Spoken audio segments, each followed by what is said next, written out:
Hello everyone, साथीहरु तपाईहरु कस्तो हुनुहुन्छ? सन्चै हुनुहुन्छ होला भनेर आशा राखेछु। मैले म पनि सन्चै छु हैन।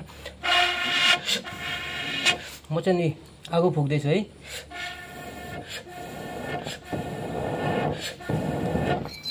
किन आगो फुके भन्दा नि त यहाँ म देखाउँदै छु तपाईहरुको लागि।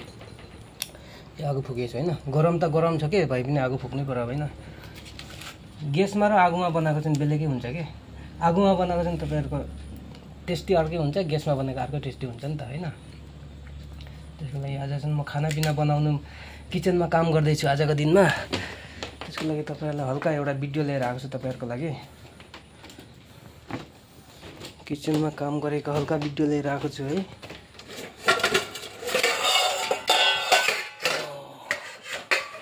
ठुलो गमला कहाँ रहेछ? यहाँ रहेछ।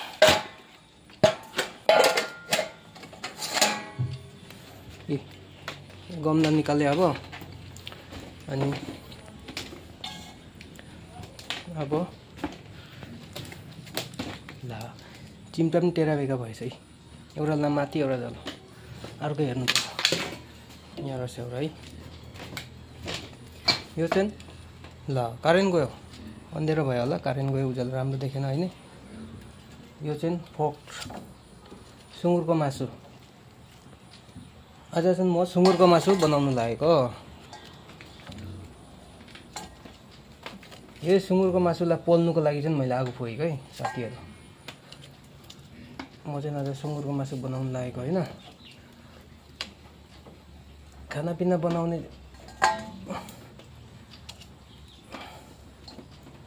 भात सब्जी बनाउने मान्छे चाहिँ बाहिर गएको छ के। त्यसको लागि आज चाहिँ म बनाउनु पर्यो भनेर म आफै बनाउँदैछु हैन। यसलाई चाहिँ अब के गर्नुपर्छ भने नि त, यो सुँगुरको मासुलाई आगोमा राम्ररी पोलेर हैन, राम्ररी पोलेर है।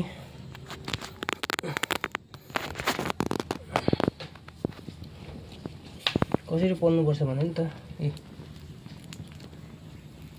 यसरी राम्ररी पोल्नुपर्छ के। पहिले चाहिँ राम्ररी पोल्नुपर्छ यसरी हैन। करेन्ट नै गयो, अँधेरो भयो नि। इन्भर्टर त एउटा मात्रै जल्छ हो। सो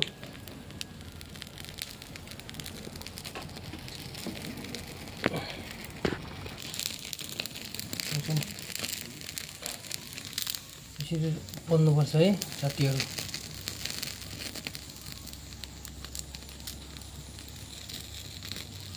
यसरी राम्रो पोलेन भने चाहिँ के हुन्छ भने त्यो सुँगुरको चुल हुन्छ क्या।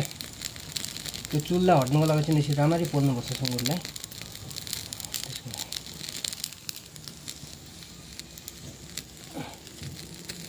साथीहरु मेरो चिम्टा पनि जलेर पुरा उयो भएछ। त्यसको लागि अर्को चिम्टा लिनु पर्यो। अर्को चिम्टा लिएर यो चाहिँ भन्दाखेरि लोहाको चिम्टा हो त, जति नै आगोमा राखे पनि जल्दैन के। यो चाहिँ साथीहरु यो हो लोहाको हो के। लोहाको चाहिँ आगोमा पोल्नु पनि जल्दैन नि त हैन।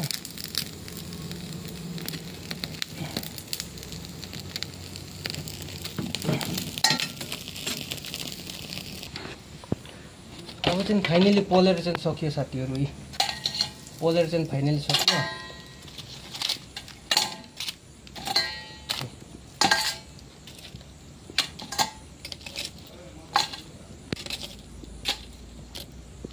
अब चाहिँ यसलाई पानीमा मजाले धोएर हैन, मजाले धोएर सफा गरेर कुरा गरेर फेरि म बोइलिङ गर्छु, तपाईहरुलाई देखाउँदैछु।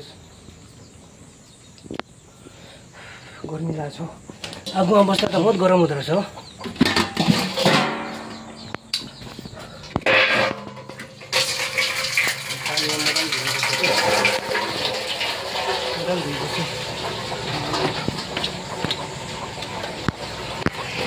यहाँ सफा गरेको बादमा यहाँ काट्दैछु हैन।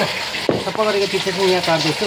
मलाई चाहिँ के भन्नुहुन्छ नि साथीहरु, नेपाली बोल्दा बोल्दा हिन्दी के मतलब अर्को कुरा बिचमा आइहाल्छ क्या।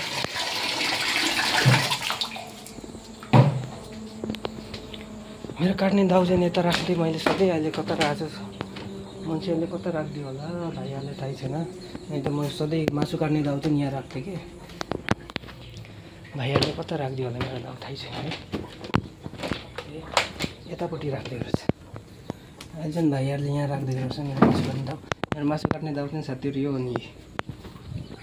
यसले चाहिँ तपाईँको सिर्फ मासु मात्रै काट्छ अरू केही काट्दैन यसले चाहिँ।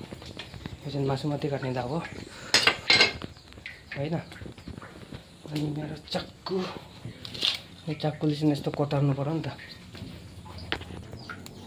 यसलाई चाहिँ कसरी धुन्छ भने नि त यसरी पानी लगायो हो। पानी लगाएको बादमा फेरि यसलाई यस्तो यो चमडालाई चाहिँ बाहिरको बाक्लीलाई चाहिँ यसरी छिर्किनुपर्छ कि। अनि त्यो सुँगुरको त्यो के भन्छ यो चुल चाहिँ राम्ररी निस्किन्छ कि। चुल भयो भनेर खानु राम्रो हुन्छ त। अनि चुल निस्क्यो भने चाहिँ खानु राम्रो हुन्छ। त्यसको लागि यसलाई चाहिँ मजाले अब आस्ते आस्ते सिर्काउनु पर्यो। बहुत समय लाग्छ यो।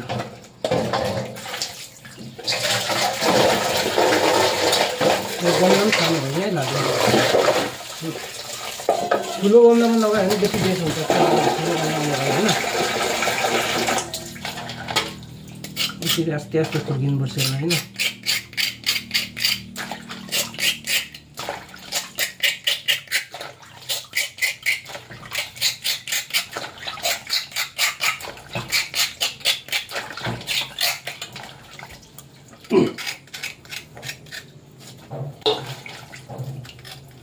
म चाहिँ साथीभाइहरू यस्तो हो कि मेरो सब्सक्राइब लाइक कमेन्ट गर्न साथीहरूलाई सबैलाई भनेको छु कि कामको लागि जे काम पनि गर्नुहोस् होइन। काम चाहिँ हार खानुहुन्न। जे काम पनि गर्नुपर्छ। अब म चाहिँ सानैदेखि यस्तो काम जे काम पनि म चाहिँ गर्छु के। किनकि मेरो मम्मी पापाले मलाई सानैदेखि भन्नुभएको थियो कि कामको लागि पछि नहर्नु है। काम चाहिँ जे काम भने पनि गर्नु। यो मेरो काम हो यो मेरो काम गर्ने होइन भनेर चाहिँ नसोच्नु भनेर भन्नुभएको थियो कि। त्यसको लागि म चाहिँ कामको लागि कहिले हार खान्न कि। म हर काम गर्छु कि। किचनको काम होस् बाहिरको काम होस् हार्ड काम होस् साह्रो कष्ट काम होस् बिना कष्ट काम होस् सबै म काम चाहिँ गर्छु कि। मलाई किनकि मम्मी पापाले मलाई सानोदेखि मलाई सिकाउनु भएको कामको लागि हार नखानु कामको लागि शरम नखानु भन्नुभएको थियो कि। त्यसको लागि मम्मी पापाको कुरा चाहिँ म 100% राखिदिन्छु कि।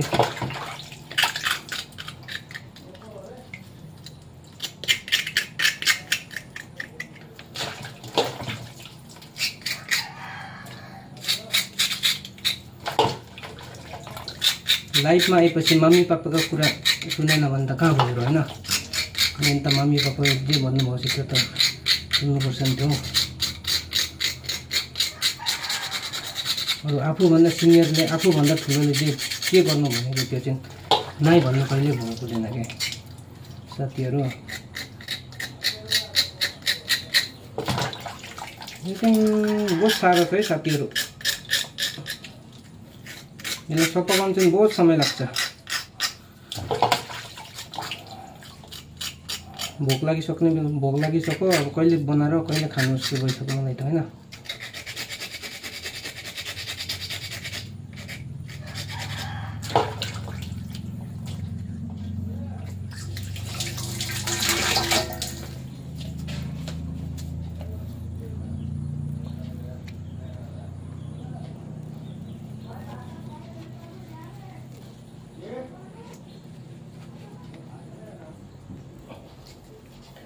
म चाहिँ यो भाँडामा बनाउनु पर्यो।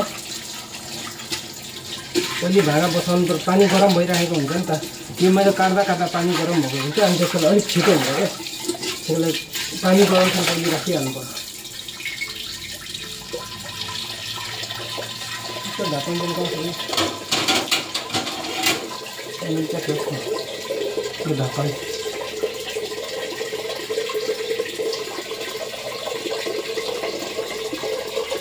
पानी हुन्छ होला। मलाई बहुत गरम लागिरहेको छ हो। यति गरम लाग्दैछ हौ।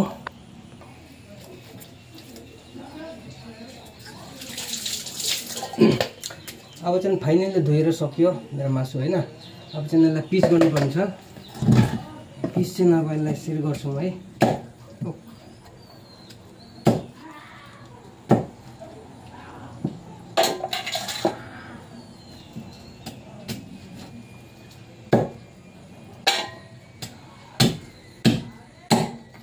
पिस चाहिँ ठुल्ठुलै काट्नु पर्यो। बेसी सानो काटेको राम्रो हुँदैन, त्यसको लागि ठुल्ठुलो काट्यो भने ठिक हुन्छ कि।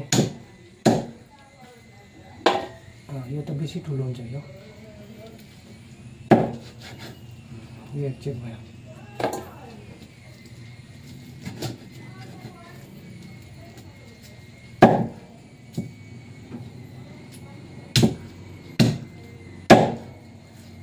दाउ पनि खतरा छ नि साथी, मासु काट्ने दाउ।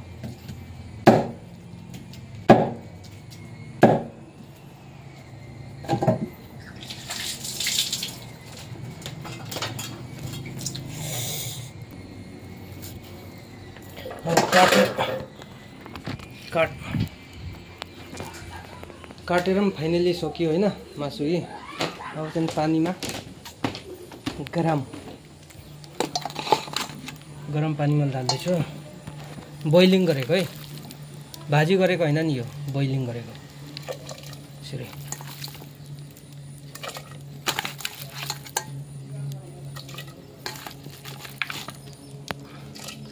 सुँगुर मासु चाहिँ जति सक्दो भाजी नगरेर बोइलिङ गरेर खाएको राम्रो के, किनकि यसै पनि तेल भएको हुन्छ त, त्यसको लागि बोइलिङ चाहिँ बेसी राम्रो हुन्छ। अरू बाँसको टेङ्गा अलिकति लगाइदिनुपर्छ। बाँस टेङ्गा भन्दा सबैले बुझ्नु सक्नुहुन्न होला। बेम्बू सूट थोड़ा डाल देना है, उसके बाद बॉइलिंग करने हैं, बहुत अच्छे होते हैं पोर्क का मीट।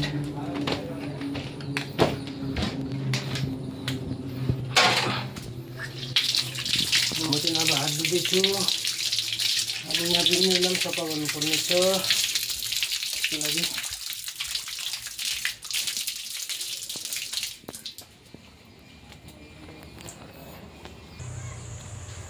अब म चाहिँ बगानमा बोइलिङ सब्जी टिप्नु पर्यो। बोइल गर्नको लागि सब्जी बगानमा के छ त्यो खोज्दैछु हैन। यो चाहिँ बोइल सब्जी है।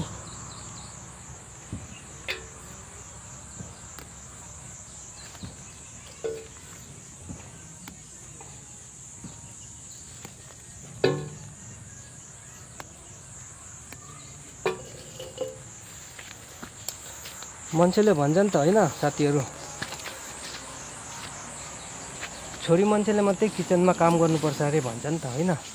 तर त्यस्तो चाहिँ नसोच्नुस् हैन, किनकि छोरा मान्छेले पनि गर्न सक्छ काम चाहिँ भन्ने छोरी छोरा भन्ने त्यस्तो छैन के, सक्यो भने।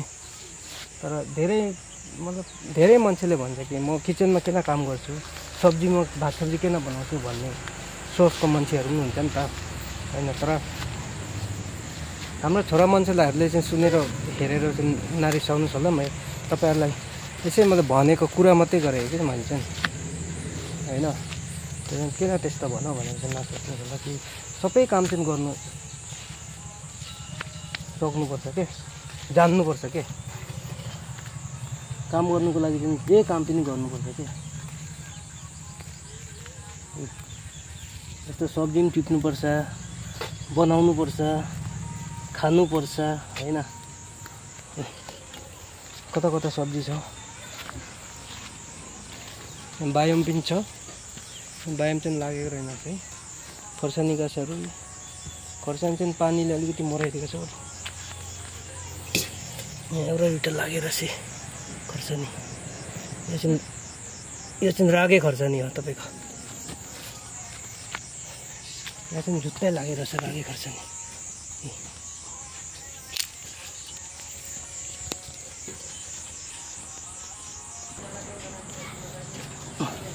यो बगानमा चाहिँ सब्जी कम्ती रहेछ, सब्जी राम्रोसँग भेटिन के। अनि उयो तलको बगानमा जान्छु, यहाँ एउटा रहेछ है, यसलाई टिप्नु पर्यो है। यो सबै साथीहरु सब्जी हो नि। खोर्सानी, यहाँ खोर्सानी यो बिग्रेको रहेछ, यसलाई पनि टिपेर लानु पर्यो। यो खोर्सानी चाहिँ तपाईको अरूले रोपेको हैन नि, मैले रोपेको यो खोर्सानीहरु हैन। हेर्नुस् पुरा लागेको छ है रागे खोर्सानी, मैले आफै मेहनत गरेर रोपेको खोर्सानीहरु। यहाँ काँक्रा पनि फलेको छ, काँक्रा पनि देखाउँदैछु तपाईँहरूलाई। ये सब मेरा मेहनत है, अंदर में ना देखाइ नहीं दे रहा, इत्र रहेछ। यहाँ पनि साथीहरू फर्छन्।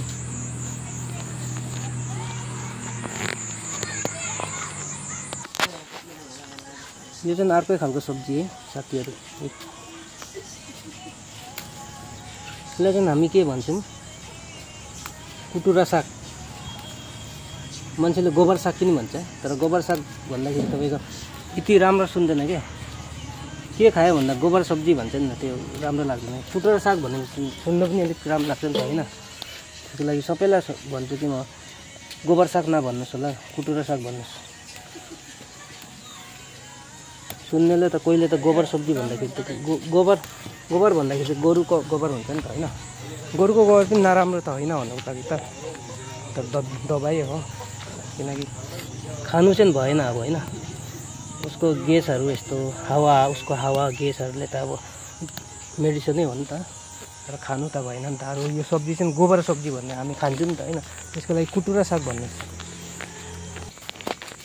हाम्रो चाहिँ यहाँ मकै केलाउनेहरू पनि छ है, भाइहरू दिदीहरू होइन।